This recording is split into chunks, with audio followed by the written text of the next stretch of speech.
Patreon.com/CU podcast. I do writings. We do the full video podcast. You get to vote in poll topics. Poll topics. What was this week's poll topic, Patrick? I do a hangout once a month. You do, Ian. We have in third place. I really thought this was going to hit 10%. What video game should be turned into a Broadway musical? You don't want to hear Pat's impromptu singing.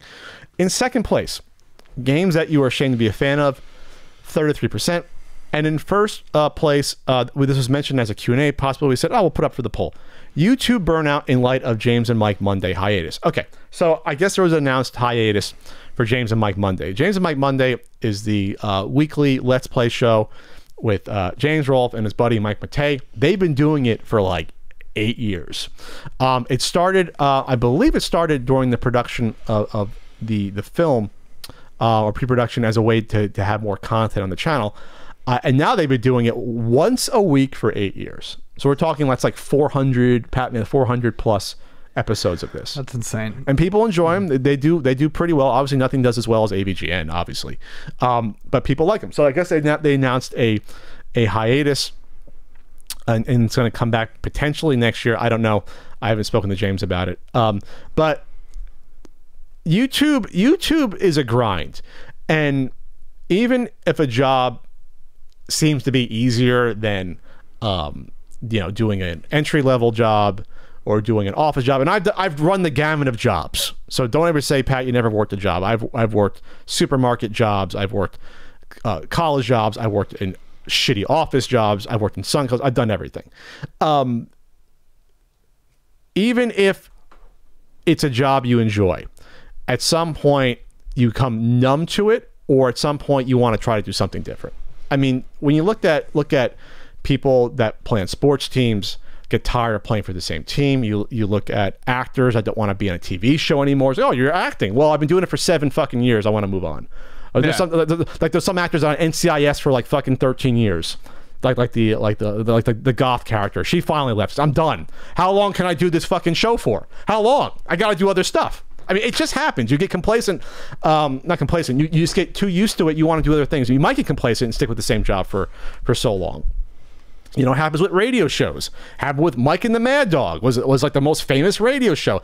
They got sick of working with each other. Yeah. And they were never as good as getting, especially Mike Francesa, after they split up. But they were done. They were the biggest duo, biggest sports, radio guys, and they were done. We're just done. We're doing it for like fucking 20 years. We're done.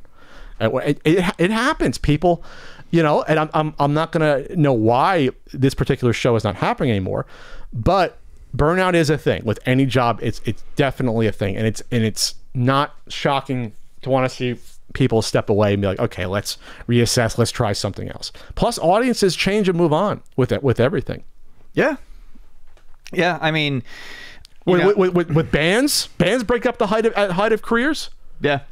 I mean, going on, anything that you're doing, even if you're having fun, anything that you do on a schedule is,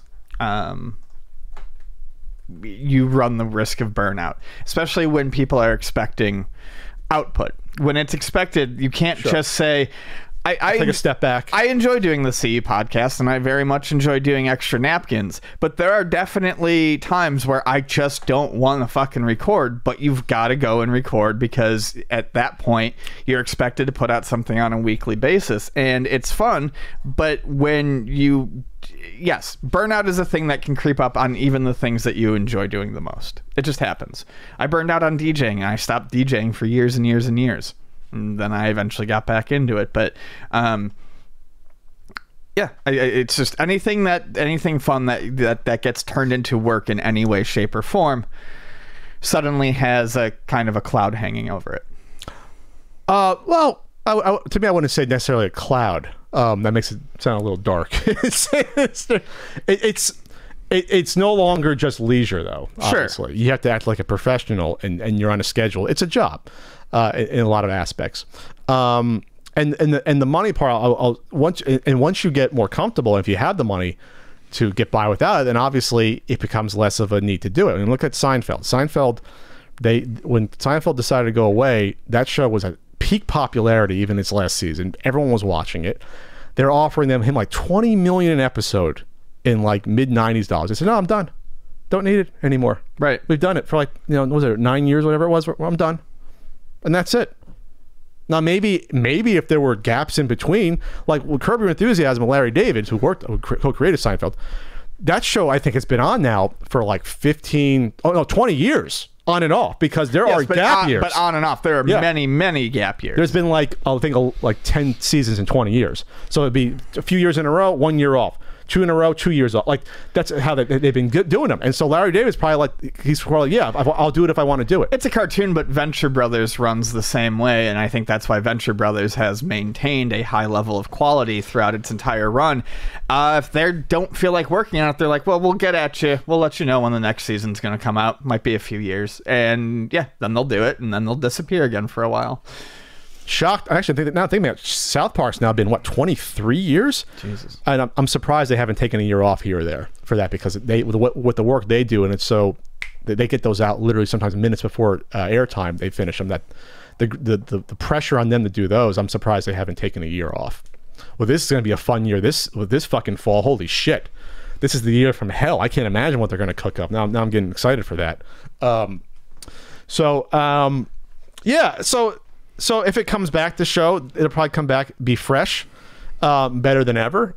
I mean, I've taken, well, with the NES Punk stuff, I did a lot of those early on where I was doing almost one a month for a few years. I couldn't keep that pace up on those, even if I wanted to. Even if those were making money to sustain them, at some point I would have said, okay, I've done like the same way with James, where James was doing 2 a month for a few years, which is nuts. At some point, even if people are enjoying them, your mind starts to turn to pudding at some point, because you're going through the same grind over and over again, and it's not, especially when it's a creative endeavor.